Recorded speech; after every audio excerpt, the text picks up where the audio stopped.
problema, merong sagot na kaysaya.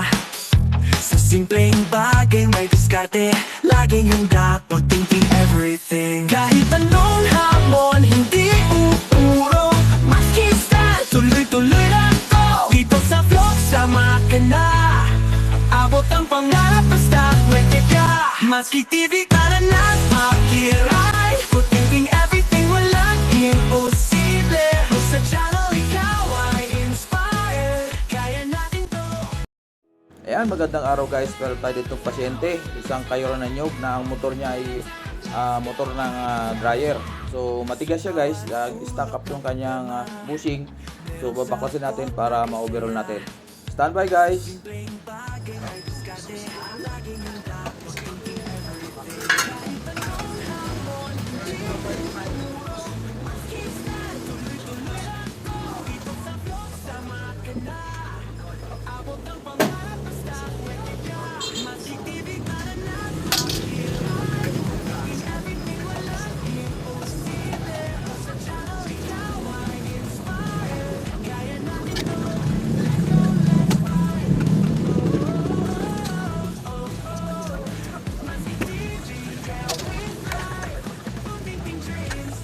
So nagka-problema si Matsky dito guys dahil yung motor ay inipit ng naka-welding ng mga angle bar. So hindi ko mahila yung pinakang buong motor para mabaklasan ng maayos. So remedyo gagawin natin dito. Tatanggalin natin yung rivets na nakakabit kasi dyan sa pinakang patungan niya. Ay nako.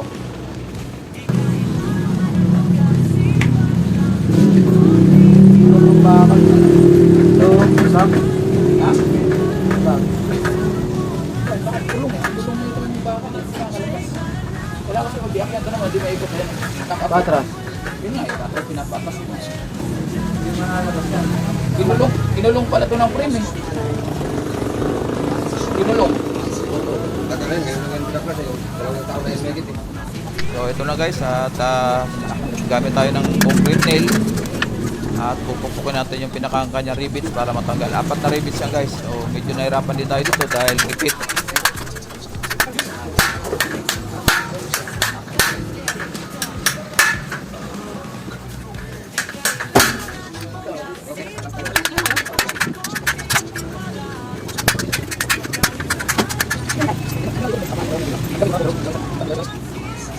Ang gawin natin siya, pag-tipping up yan. Parang wala na tuyo.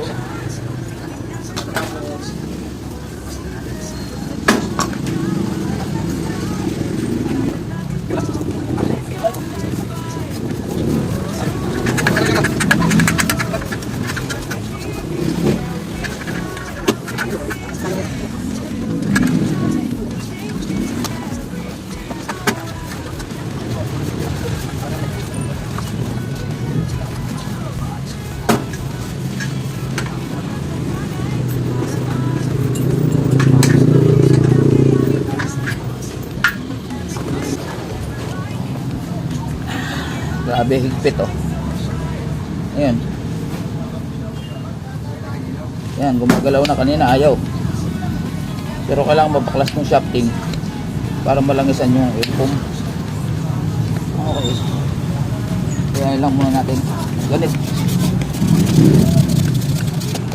Okay. Sabi. Higpit. Patay, nabasahan. Wala, hindi matanggal dahil may liig na yung ano to, may liig na yung shafting niya. Ito. So pilitin na natin dito, dukutin natin.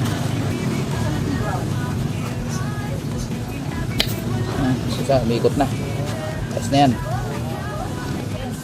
Ito, pangisan natin ito. Tsaka to. Madala lang yung sinangis. Nga eh. Oo, 850 ang motor. 850 ang bago. Walang problema, mas maayos pa. So, pag hindi gumana to, palit ka. Pero pag nagawa natin ng paraan, sayang eh. Ano tayo, tay? Dati ka sa inyo nga motor na may problema. Umikot lang na una yan dahil bago yung kapastor. Pero hindi naman yun ang ano eh.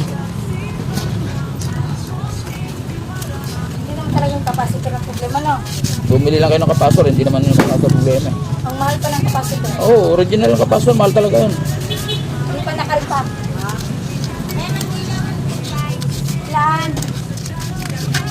140. Hindi, sabi nyo, dahil yung voltahe mali. Hindi. Kunting diferensya, wala nang problema yun. Importante yung kapasitor, tama yung reading.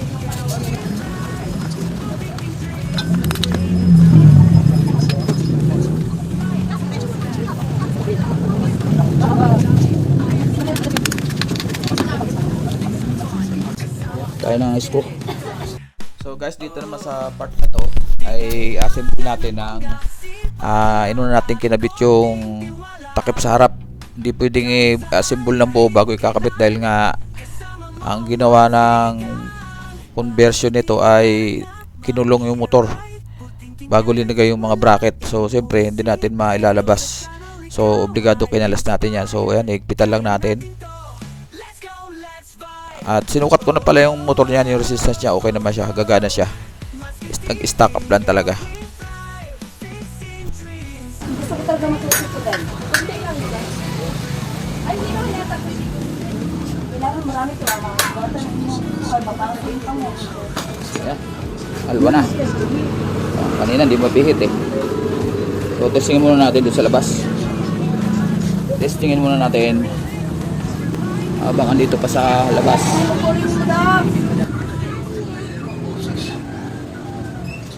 Okay.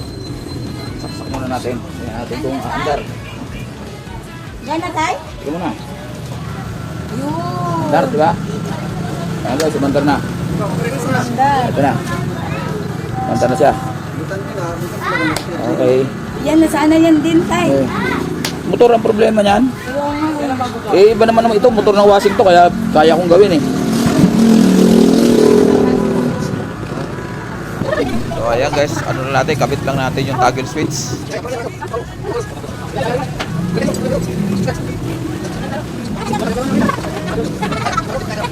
Tapos kabit natin yung capacitor mamaya dyan sa naka-tape lang yan dyan.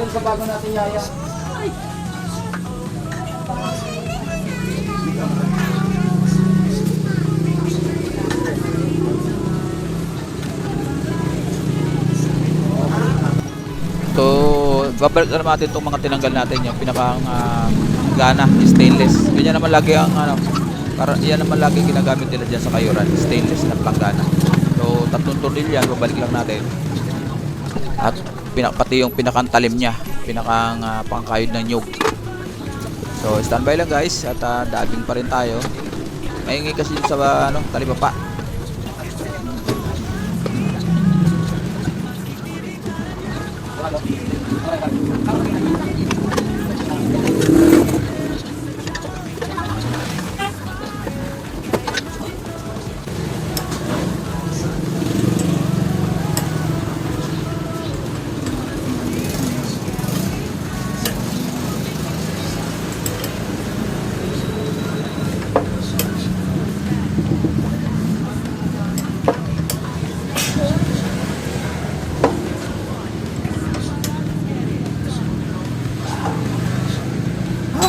Testing.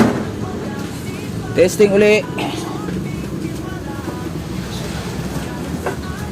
Testing uli. Testing tayo, testing. Oh, sabi lang busing. Yan ang sakit ng pag natutuyuan. Saksak natin. Ayun. Kayod na. Sample muna. Sample. Kayod. Sample mo na, kayod. Ayan guys. Oh. Ay, sus. Ayan. Baka nga isa na. Meron! Ito na yan. Okay. Testing. Okay. Ayos. Kahit dinan mo yan, hindi mo Kaya ano po yan.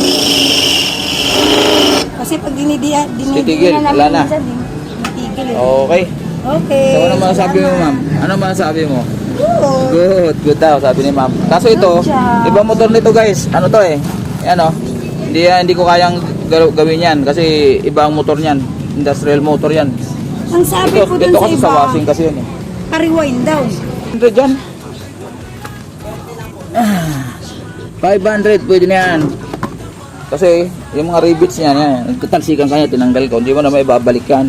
Kaya tornil yung mahaba, linagay ko 4. Eh yung rivets na original na nakakabit. Eh, hindi mo na may babalik na yan. Wala pa ako na iwanan. Salamat. Thank you rin.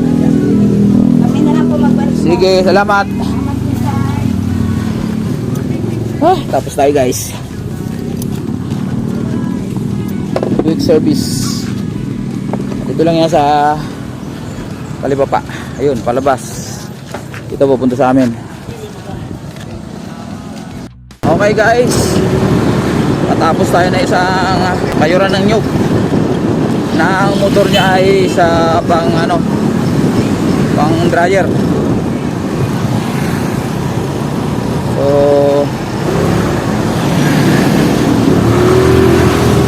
natin ang paraan. Buti stock up lang talaga. Eh gusto sabi nung lalaki, kapastor lang yan. Sa pag ayaw umikot kapastor. Ganon din ang mga mindset ng mga customer sa kahit sa electric fan. Pag ayaw daw umikot kapastor. Eh di kapastor lang, wala nang technician. Bibili lang pala ng kapastor eh, okay na eh. Eh kaso hindi naman ganon eh. Gaya nun, stock up. Eh kahit napihitin ko na kami, ayaw umikot. So ganun lang guys yun. Kaya okay na. Natuwa na si Commander. Yung lalaki eh, pinipilit ka pastor eh. Iiwanan ko na sana eh. Sabi ko patay tayo dyan. Parang ayaw ko na nga sana gawin eh. Yung uunahan ka ng customer o ano sira, ay alam niya pala dapat pinildan niya na lang nakapastor.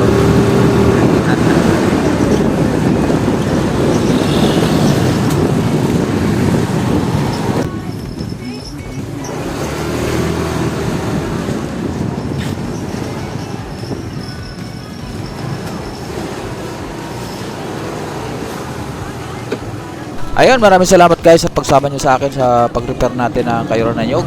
Ayan, Batsky TV, magandang araw. Bye bye.